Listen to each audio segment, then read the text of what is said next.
سورۃ الفاتحہ کی 5ویں آیت کا پہلا جو ٹکڑا ہے اس سے متعلق ہماری گفتگو جاری ہے، اور ہم نے اس ٹکڑے سے متعلق 2 باتیں جانی، بلکہ ہم 3 باتیں کہہ لیں تو یہ بہتر ہوگا۔ پہلی بات تو کہ ہدایت کا معنی کیا ہے، جو ہم کہتے ہیں کہ اللہ تو ہمیں ہدایت دے دے، تو ہدایت کا معنی کیا ہے؟ یعنی ہم یہاں پر علم کی بھی دعا مانگ رہے ہیں اور عمل کی بھی دعا مانگ رہے ہیں۔ دوسری بات جو ہم نے جانی ہے وہ یہ کہ ہدایت مانگنے والوں کی کتنی قسم ہوتی ہے، تو بنیادی طور پر 4 قسم ہوتی ہے۔ اسی طرح ہدایت کتنی قسم کی ہوتی ہے اس کا بھی تذکرہ ہم نے کیا کہ ہدایت اللہ تعالیٰ دیتے ہیں تو وہ کس طرح کی ہدایات ہوتی ہے۔ آج ہم یہ جاننے کی کوشش کریں گے کہ ہم یہاں اس دعا میں کہتے ہیں اہدنا، تو ہمیں ہدایت دے دے، اے اللہ تو ہمیں ہدایت دے دے۔ پڑھنے والا ایک ہوتا ہے اور مانگی کتنے لوگوں کے لیے دعا جا رہی ہے؟ سب کے لیے۔ پڑھنے والا ایک ہے، ایسے کہنا چاہیے تو مجھے ہدایت دے دے، لیکن اس کا ترجمہ کیا ہوتا ہے؟ اہدنا، تو ہمیں ہدایت دے دے۔ تو یہاں پر ایسا کیوں ہے؟ تو اس کا جواب اہل علم نے بہت سارا دیا ہے، 2 باتوں کا تذکرہ کریں گے۔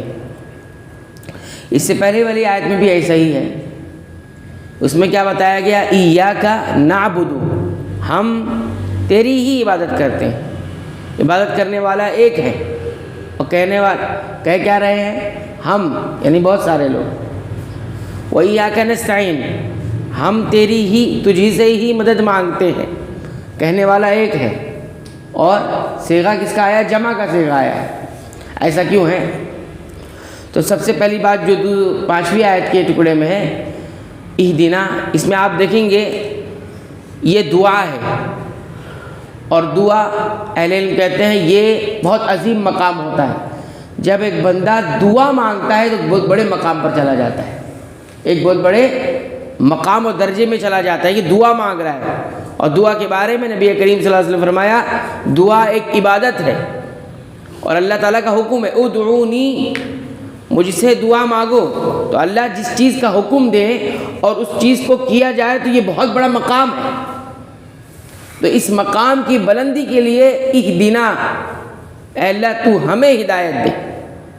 ایک تو یہ چیز بیان کی گئی کہ تو ہمیں ہدایت دے، ایک بلند مقام ہے، اس لیے جمع کا صیغہ استعمال کیا ہے کہ ہم سب کو ہدایت دے۔ دوسری چیز، اس سے مراد وہ اس اکیلا انسان نہیں ہے جو وہ کہہ رہا ہے ہدایت مجھے، بلکہ یہ اجتماعیت کا ایک نظام ہے کہ صرف مجھے ہدایت نہیں چاہیے بلکہ میرے ساتھ جو پوری امت اسلامی ان سب کو ہدایت ہے، کیونکہ ہدایت مکمل نہیں ہوگی جب تک عمل کی توفیق نہیں مل جائے، ہدایت مکمل نہیں ہوتی ہے نا۔ ایک آدمی یہ جانتا ہے کہ نماز واجب ہے تو اس کو ہدایت ملی کہ اس کو معلوم ہو گیا کہ نماز واجب ہے، لیکن نماز اب پڑھتا نہیں تو اس کا یہ جاننا اس کو کام دے گا؟ نہیں دے گا، کیونکہ وہ نماز پڑھتا ہی نہیں ہے۔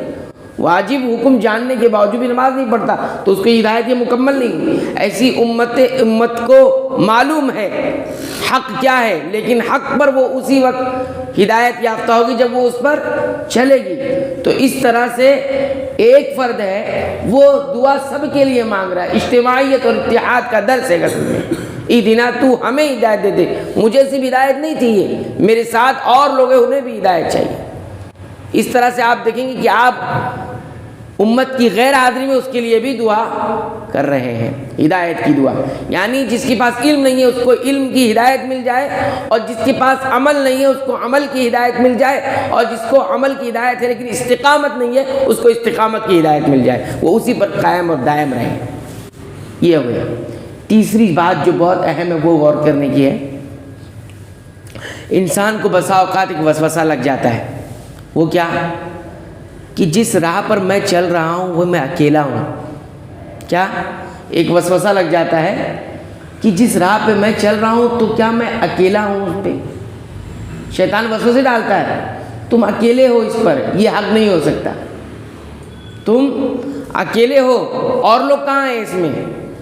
تو اس کو کہتے ہیں وحشت تفرد، یعنی اکیلے پن ہونے کی وحشت جو انسان کے دل پہ گھر کر جاتی ہے، جس سے انسان بہت زیادہ جو ہے جس کو کہتے ہیں ڈپریشن میں چلا جاتا ہے۔ اس کا علاج اس میں بتایا گیا ہے، اہدنا، اے اللہ تو ہمیں ہدایت دی، میں اکیلا نہیں ہوں اس راہ پر چلنے کے لیے، بلکہ اور لوگ بھی ہیں۔ بلکہ جیسے آپ ایک آدمی چل رہا ہے، ایک راستے پہ جا رہا ہے، اگر اسے معلوم پڑ جائے صرف میں ہی اکیلے جا رہا ہوں اس راستے پہ، تو منزل پر نہیں پہنچ پائے گا، وہ ڈرا رہے گا کہ میں اکیلے ہوں، پتہ نہیں منزل پہ پہنچوں گا کہ نہیں پہنچوں گا۔ لیکن اگر اس کو یہ معلوم ہو جائے کہ اس راہ پر کچھ لوگ اور چل کے جا چکے ہیں اور کچھ لوگ آگے ہیں، تو اس کا ڈر ختم ہوگا، اس کا وحشت ختم ہوگی کہ اس راہ پر میں اکیلا نہیں گیا ہوں، پہلے لوگ جا چکے۔ تو اے اللہ تو ہمیں ہدایت دے صراط مستقیم، اس پر پہلے کچھ لوگ جا چکے ہیں، اب میں دعا مانگ رہا ہوں کہ میں بھی اس پر چل کر جاؤں۔ تو یہ جو وحشت تفرد، اکیلے تنہا ہونے کی جو وحشت ہے، وہ اس جملے سے ختم ہو جاتی ہے، اے اللہ تو مجھے نہیں ہم سب کو ہدایت دے، یعنی پہلے بھی کچھ لوگ گئے ہیں، میں بھی اس پر جاؤں۔ تو یہ ایک معنی اس کے اندر ہے اہدنا سے۔ ہم یہ جانتے ہیں کہ قرآن حکیم شفا ہے، تو بہت ساری روحانی بیماریوں کا بھی علاج ہے۔ تو ایاک نعبد میں کون سی بیماری ختم ہوتی ہے؟ ایاک نعبد میں ریا کی بیماری ختم ہو جاتی ہے۔ ریا جو دکھاوا ہوتا ہے نا، تو ہم تیری ہی عبادت کرتے ہیں، اس سے اخلاص پیدا ہوتا ہے، ہم تیری ہی عبادت کرتے ہیں، اس سے اخلاص پیدا ہوتا ہے۔ وَإِيَّاكَ نَسْتَعِينُ سے کبر کی بیماری ختم ہوتی ہے۔ وَإِيَّاكَ نَسْتَعِينُ سے کون سی بیماری؟ دل کے اندر کبر ہے، تکبر ہے، تو دعا مانگنے سے کہ ہم تیرے محتاج ہیں، اس سے کیا ختم ہوتا ہے؟ انسان کا کبر، غرور، جو اندر کسی چیز کو لے کر وہ غرور کر رہا ہے، اس سے وہ ختم ہوتا ہے۔ تو کثرت سے اگر انسان ایاک نعبد غور و فکر کے ساتھ پڑھے گا، تو دکھاوے کی بیماری، شہرت اور دکھاوے کی بیماری جو ریاکاری ہے، اس کی بیماری ایاک نعبد سے ختم ہوتی ہے۔ اسی طرح وہ ایاک نستعین کہہ کر کون سی بیماری ختم ہوتی ہے؟ کبر اور غرور اور تکبر کی بیماری ختم ہوتی ہے۔ اور اہدنا کہہ کر وحشت تفرد کی جو بیماری ہے کہ انسان اکیلا تنہا ہونے کا جو اس کو احساس پیدا ہو رہا ہے، یا اس کو یہ مرض پڑ کر لیا ہے، وہ ختم ہو رہا ہے اہدنا الصراط المستقیم سے۔ تو یہ باتیں تھیں اہدنا میں کہ جمع کا صیغہ کیوں ہے، اور بہت ساری چیزیں، لیکن وہ باتیں یہاں پر ذکر کرنا جو ہے مناسب نہیں ہے، اتنی باتیں یہاں پر کافی ہیں۔ اللہ تعالیٰ سے دعا ہے کہ رب العالمین تو ہمیں قرآن حکیم کی پابندی سے تلاوت کی توفیق عطا فرما، اس کے معانی پر غور کرنے کی بھی توفیق عطا فرما، ساتھ ہی ساتھ قرآن کریم کے مطابق اپنے ایمان، عقیدے اور اعمال کی اصلاح کی توفیق عطا فرما، آمین۔